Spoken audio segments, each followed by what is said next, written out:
نحمده ونصلي على رسوله الكريم أما بعد فأعوذ بالله من الشيطان الرجيم بسم الله الرحمن الرحيم إن هذا القرآن يهدي للتي هي أقوم صدق الله العلي العظيم سبحانك لا علم لنا إلا ما علمتنا إنك أنت العليم الحكيم. په تیرو آیاتو کې الله جل شانو حضرت عیسی علیه الصلاة والسلام خلاف د یهودیانو د سازش د ناکامۍ تذکره وفرمایله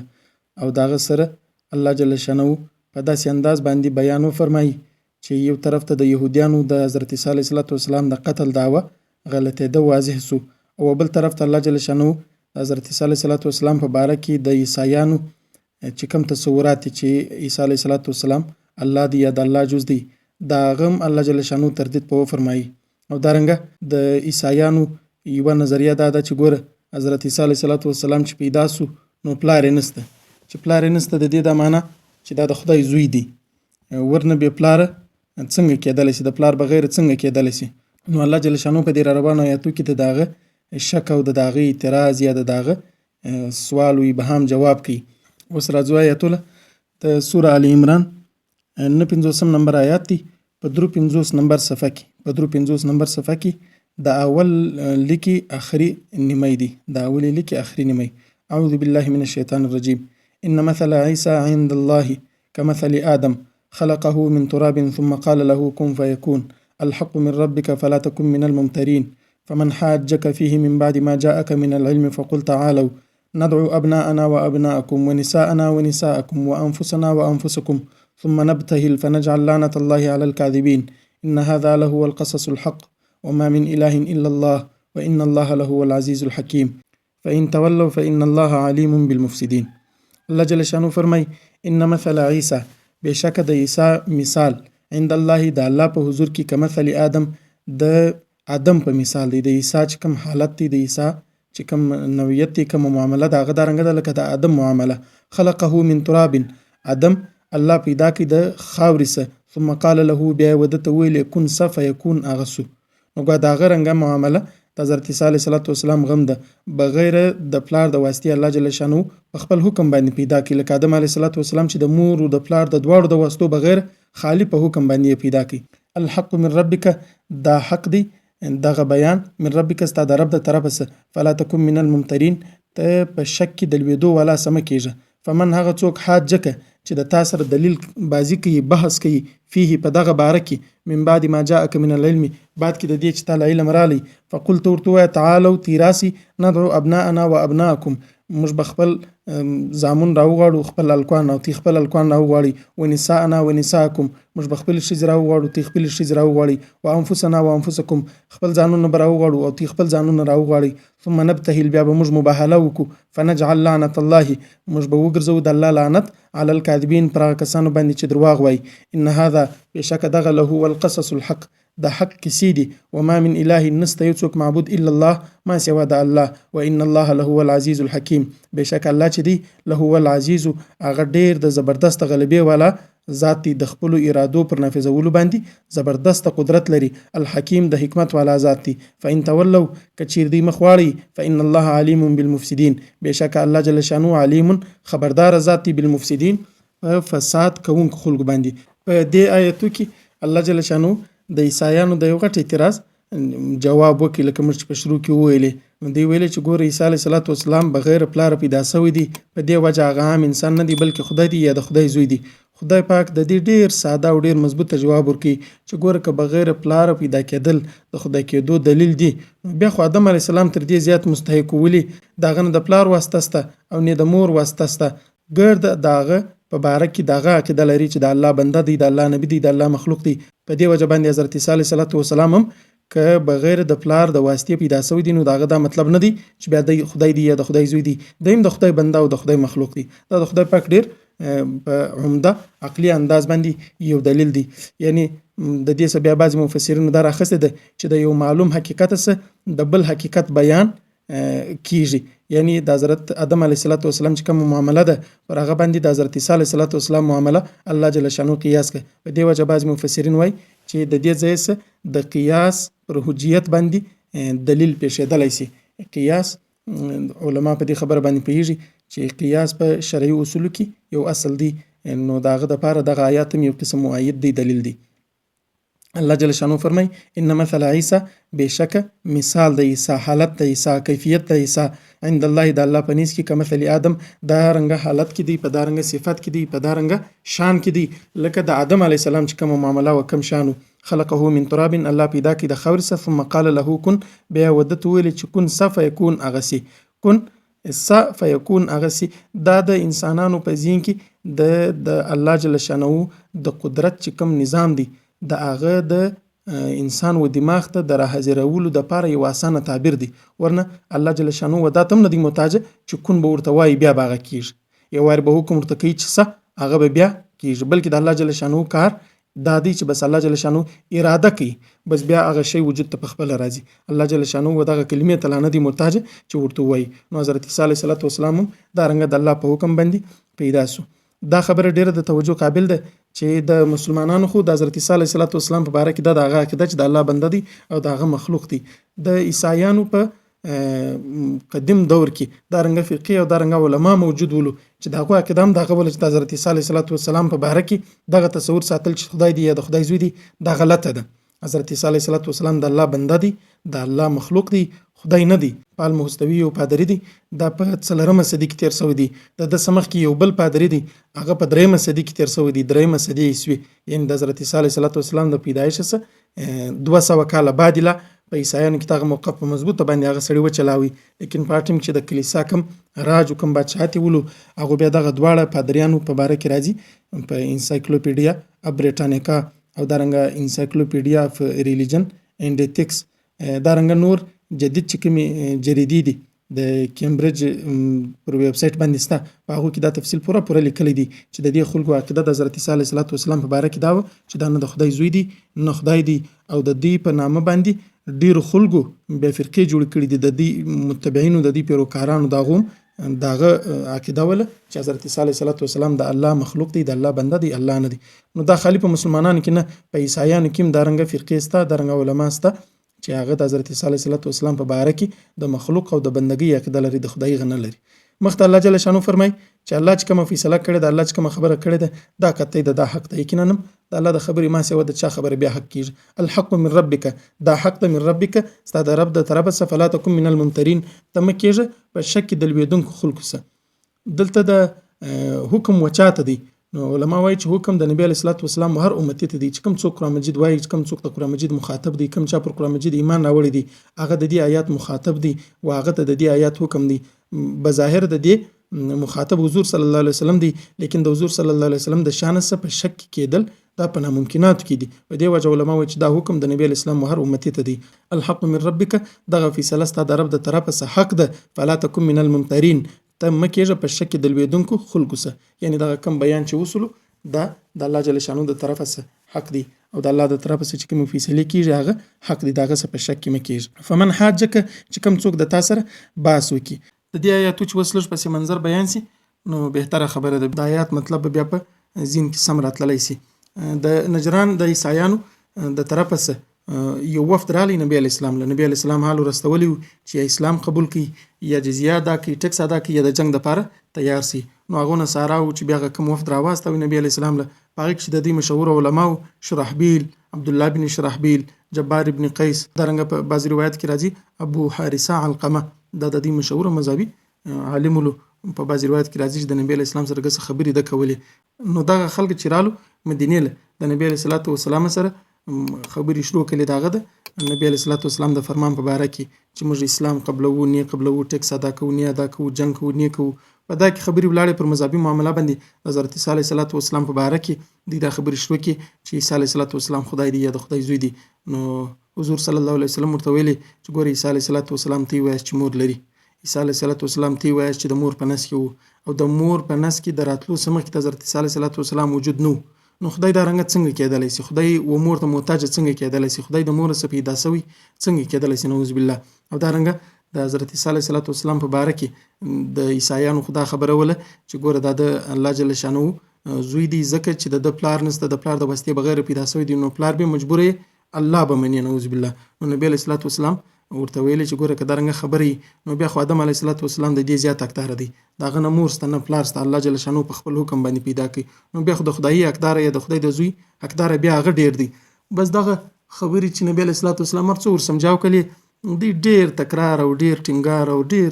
تیزې خبرې سره کې شروع کړلې. نو نبی کریم صلی الله علیه وسلم اخر بیا ودې ته د مباهلې دعوت ورکړي. دغه آیتونه رانازل سو د مباهله وایي ودې ته چې دوه فریقه په خپل مابینځ کې پر یو خبره باندې دلایل سره ووایي، نو هغه خبره په دلیل باندې حل کېدو والا نه د حل کېدو خواته نه ځي، نو بیا دواړه فریق دارنګه وکړي چې د الله په حضور کې لاس پورته کړي، دعا وکړي، په عاجزي په ژړا باندې و خدای پاک ته خواست وکړي چې پروردګاره په موږ کې چې څوک پر حق دی هغه پر حق قایم و دایم وساته، او په موږ کې چې څوک پر ناحقه باندې دی د هغه په باره کې ستا د لعنت فیصله وکړه، پر هغه باندې ستا لعنت را نازل کړه. نو چې کوم یو ناحقي پر هغه باندې په دنیا کې د خدای عذاب بیا نازلیږي. دا مباهله ده. نو د دې مباهلې دعوت چې نبی علیه الصلاة والسلام دوی ته ورکړي، نبی علیه الصلاة والسلام لاړی، حضرت فاطمه، حضرت حسن، حضرت حسین، حضرت علی رضی الله عنه دا یې ګرد راویستل. دا نبی علیه الصلاة والسلام خپل خاندان وبلی و دوی ته ویلې چې تی خپل بچان خپلې ښځې دا راولئ، بس مباهله سره کوو، که چیرې زه پر ناحقه وم د خدای عذاب به پر ما نازلیږي، که تی ناحقه واست د خدای عذاب به پر تی نازلیږي. نو شرحبیل و خپلو ملګرو ته ویلې چې ګوره تی ته دا معلومه ده چې دا د الله نبی دی او د نبی سره په مباهله کولو کې بربادي زموږ غده، یقینا موږ بربادیږو. په دا وجه باندې د نجات دپاره یو بله لار تلاش کړي. ملګرو ته ویلې چې بیا نو د نجات بیا کومه لار ده، د ځان خلاصولو بیا کومه لار ده. بس بیا د شرحبیل رالی او نبی اکرم صلی الله علیه وسلم ته ویلې چې ګوره تم د الله عبادت کوي، موږ هم د الله عبادت کوو، تم پر مذهبي کتابو باندې ایمان لري، موږ هم پر مذهبي کتاب باندې ایمان لرو، تم پر جنت او پر دوزخ باندې ایمان لري، موږ هم لرو. راسه پر یو دی معامله باندې سره یو سو چې پر هغه باندې زموږ اتفاق سره راځي. بس بیا په خبرو کې بس بیا پر جزیه باندې اتفاق وکړي. بیا دغه د نجران عیسایانو نبی اکرم صلی الله علیه وسلم ته سالانه ټیکس ورکاوي، بس بیا دغه ټیکس په بدله کې مسلمانانو د دې حفاظت کاوي، نور د دې د مذهب او د دې د معاملاتو سره مسلمانانو تعارض نه کاوي. اوس په دې آیات کې الله جل شانه دغه بیان کوي، فمن حاجک څوک چې د تا سره باس کوي فيه په دې باره کې من بعد ما جاءک من العلم، بعد کې د دې چې تعالی را علم، فقل تعالوا ندعو، ته ورته ووایه چې راسي موږ راوغواړو ابناءنا و ابناءکم، خپل زامن او ستی زامن، تی خپل زامن نه وغواړئ، موږ به خپل بچیان نه وغواړو، و نساءنا و نساءکم، او زه به خپلې ښځې راوغواړم، تی خپلې ښځې راوغواړئ، و انفسنا و انفسکم، زه به پخپله حاضر سم، تی پخپله حاضر سئ. ثم نبتهل، بیا به دغه باندې موږ مباهله وکړو، فنجعل لعنت الله، د الله لعنت به وګرځو دغه مباهلې په نتیجه کې علی الکاذبین، پر هغه خلکو باندې چې درواغ وایي. اشه اوس په دې آیات کې یو دغه معامله هم ده چې حضور صلی الله علیه وسلم حضرت علی رضی الله عنه په کوم حیثیت باندې بوتي. علما وایي چې په دې آیات کې د زامنو څخه مراد یا د ښځو څخه مراد دغه سکه اولاد او د سکه چې کوم لمسیان دي دغه نه دي مراد، بلکې د دې څخه عرفن چې د زوی په درجه کې کم څوک د سړي سره په کور کې راځي هغه جن مراد دي. دارنګه د ښځو څخه مراد خالي خپلې بیبیانې نه دي، بلکې د ښځو څخه مراد دلته د کور چې کم زنانه دي هغه ګرده دي، کلونی که بیبیانی. نو نبی اکرم صلی الله علیه وسلم حضرت حسن حضرت حسین ویستل ځکه هغه لمسیانو، او حضرت علی رضی الله عنه ویستی ځکه حضرت علی رضی الله عنه د نبی علیه السلام سره دا رنګ رالوی سوی و، کشنوالي باندې د نبی علیه السلام د حضرت ابو طالب سواخستی. په دې وجه باندې حضرت ابو طالب چې په عیال کې بالکل پټول او ولا د غربت د مسکینی زمانہ او د بیلاس ډیر تنګو. نو نبی علیه السلام حضرت عباس رضی الله عنه مشوره وکړه چې پر د باندې به بوج لږ سپک. په دا وجه حضرت علی رضی الله عنه د نبی اکرم صلی الله علیه وسلم په پرورش په ذمہ داری کې سو، او حضرت جعفر رضی الله عنه د حضرت عباس رضی الله عنه په پرورش په ذمہ داری کې سو. نو دا هغه وخت سره حضرت علی د نبی اکرم صلی الله علیه وسلم سره رالوی سو، او واسی د زوم په وجه باندې د نبی علیه السلام د پاره د زوی په درجه کې ول. نو نبی علیه السلام حضرت علی رضی الله عنه په دغه دوه حیثیتو باندې راوېستی، او د دې بعد چې دا کوم بیبیانی ولې بیبیانی ځکه نه وېستلې، نبی اکرم صلی الله علیه وسلم نامناسبه وبلله. په هغه موقع کې د نجران د عیسایانو چې کوم وفتو په هغه کې د هغو سره خپلې بیبیانې ګرځي نه ولې. نو نبی اکرم صلی الله علیه وسلم چې کوم خپل خاندان هغه دغه مناسبه وبلل. په دې کې دغه چې کوم روافض دي هغه وایي چې د حضور صلی الله علیه وسلم حضرت علی به ول دا په دې حیثیت باندې ولو چې په انفسنا کې داخل کی زموږ د ځان سره، یعنی حضرت علی په خپل نفس کې وبالي، په خپل ځان کې وبالي، د خپل ځان سره یو ټوټه وبلله. په دا باندې دی دا ثابتي چې حضرت علی رضی الله عنه خلیفہ بلا فصل دی، په مابین کې چې کوم درې خلیفګان راغلي دي ابو بکر، عمر، عثمان رضی الله عنهم، دی دا درې سره غلط دي. حضرت علی کرم الله وجهه په باره کې دی دا وایي چې دا د نبی اسلام خلیفہ بلا فصل دی، لیکن دا خبرې کمزوري دي. د انفسنا ظاهره خبره د نبی علیه الصلاۃ والسلام ذات اقدس صرف مراد دی. په انفسنا کې ظاهره خبره د نبی اکرم صلی الله علیه وسلم ذات خالی داخل دی، دغه حضرت علی رضی الله عنه ذات نه دی داخل. کچیر د حضرت علی ذات داخلي نو ترو زیات اقدار ادا دي چې حضرت حسن او حضرت حسین داخل کی چې سکه خپل مسیان دي. نو په دې وجه باندې په انفسنا کې دا نه داخليږي. حضرت علي رضی الله عنه په ابناءنا کې مراد دی، زموږ په الکوانو کې، زموږ په زامنو کې. فنجعل لعنة الله، موږ به وګرځو د الله لعنت علی الکاذبین، پر هغه خلکو باندې چې دروغ وایي. دلته علما د لعنت مثلا بیانوي. د لعنت په باره کې دا دی چې پر چا باندې لعنت ویل څنګه دي. نو پر عام جماعت باندې لعنت سړی ویلی شي چې یو صفت یې نسبت وکړي، بیا پر ګرد جماعت لعنت وایي. مثلا پر دروغجنو دي د الله لعنت، پر ظالمانو دي د الله لعنت، پر ډاکوګانو دي د الله لعنت. دا خبرې صحیح دي. خاص پر یو سړي باندې لعنت ویل دا بیا څه تفصیل شته. یو دا دی چې پر دې سړي باندې لعنت ویلی شي چې هغه پر کفر باندې مړ شوی، ځکه د هغه خاتمه پر کفر باندې یقیني شوې ده. ابو جهل دی، فرعون دی، حامان دی، قارون دی، نمرود دی، پر دا باندې لعنت ویلی شي. او پاتې سولو ژوندي انسانان، په ژوندي انسانانو کې پر دې چا باندې لعنت ویلی شي چې د هغه خاتمه پر کفر باندې یقیني، لکه اوس ابلیس دی، دجال دی، پر دې باندې لعنت ویلی شي. او پاتې سو د انسانان چې د هغو خاتمه پر کفر یقیني نه ده، یا هغه کسه د ایمان والا دی، پر هغو باندې لعنت ویل ناجایزه ده، ګناه لري. پر کفارو باندې عمومي لعنت ویلی چې پر کافران دی د الله لعنت. دا رنګه نشي ویلی وایي کافر ته مخامخ چې پر تا د الله لعنت، یا یې نوم واخلي پر دې د الله لعنت، بلکې لعنت خو چې دی دا د خدای د رحمت څخه د لرې کېدو شرع ده. نو د انسان په باره کې د خدای د رحمت څخه د لرې کېدو شرع کول نامناسبه دي، بلکې سړی د هدایت او د رحمت د نازلېدو دعا ورلکوي. په دې وجه باندې عام جماعت ته سړی د لعنت نسبت کولی شي. معین چې یو سړی ژوندی هغه که بیا کافر که مسلمان هغه ته لعنت نشي ویلی. او پر مسلمان باندې لعنت ویل خو ګناه کبیره ده، ځکه علما وایي چې پر مسلمان سړی لعنت وایي نو د خدای د رحمت څخه د لرې کېدو شرع ورته وکړه، او دا د هغه پاکې نه کېږي، ځکه الله په خپل رحمت باندې نازولی دی، په ایمان او په اسلام باندې متصفه کړي دي. او خطره دا ده چې هغه د رحمت څخه د لرې کېدو شرع به برته پر د لعنت ویونکي باندې راسي، دغه به خدای پاک د خپل رحمت څخه لرې کړي. ان هذا بشک دغه له هو القصص الحق، دا حق قصې دي. کم شي د حضرت عیسی علیه السلام چې کوم تفصیل دی دغه شي، یا د سره مراد د حضرت زکریا علیه السلام، حضرت مریم بنت عمران، او دارنګه حضرت یحیی علیه السلام، د آل عمران چې کوم واقعات ولې تر اوسه پورې د 3 رکوع یا 2.5 رکوع دا ګرده شي. له هو القصص الحق، دا د حق قصې دي. وما من اله، نسته یو څوک معبود الا الله، ما سوا د الله. وان الله بشک الله له هو العزیز الحکیم، الله چې دی د زبردست غلبې والا دی. عزیز ودی ذات ته وایي چې د خپلو د ارادو په پوره کولو کې پوره د قدرت والا، کامل د قدرت والا. العزیز الحکیم، او د حکمت والا ذات، الحکیم د حکمت والا ذات. یعنی د عیسی علیه السلام په باره کې خدا نسته چې د خپل اراده په زبردست قدرت باندې پوره کولی شي، نو هغه خدای نشي کېدلی. الحکیم، او الله چې بغیر پلار پیدا کړی دی، په هغه کې د خدای پاک یو حکمت دی. فإن تولوا، که چیرې دوی مخ واړي، فإن الله، بشک الله تعالی، علیم بالمفسدین، په فساد کوونکو خلکو باندې علم درلودونکی ذات دی. یعنی کم خلک چې فساد خوروي په هغو باندې الله خبر دی. د دا خلکو مطلب بیا خالی فساد خورېدی دي، د فساد انجام بیا الله جل شانه چې کوم یېښتې دي د هغه به دوی حقدار وي، هغه انجام به ودې ته ورسېږي، هغه سزا او عذاب به ودې ته ورسېږي. الله جل شانه دې د عمل کولو توفیق راکړي. ګوا دغه تمامه رکوع چې ده د دې خلاصه دا سوله چې د الله جل شانه سما سوا بل یو څوک ته عبادت حقدار نسته، او عیسی علیه السلام نه خدای دی نه د خدای زوی دی. الله جل شانه د یهودیانو په لاس باندې قتلېدو ته پرېږدي دي. او بل دا چې د الله جل شانه د طرفه څخه د یو چا په یو معجزاتي انداز باندې پیدا کېدل دا دغه د خدای دلیل نه دی. ورنه بیا به ادم هم خدای وای، او دارنګه نور کائنات چې الله جل شانه په معجزاتي طریقه پیدا کړی دي، بیا به د هغو عبادت جایز وای. او بل خبره دا ده چې آخري خلاصه، آخري فیصله ده چې معبود صرف او صرف د الله ذات دی، نه یو نبی، نه یو ولی، نه یو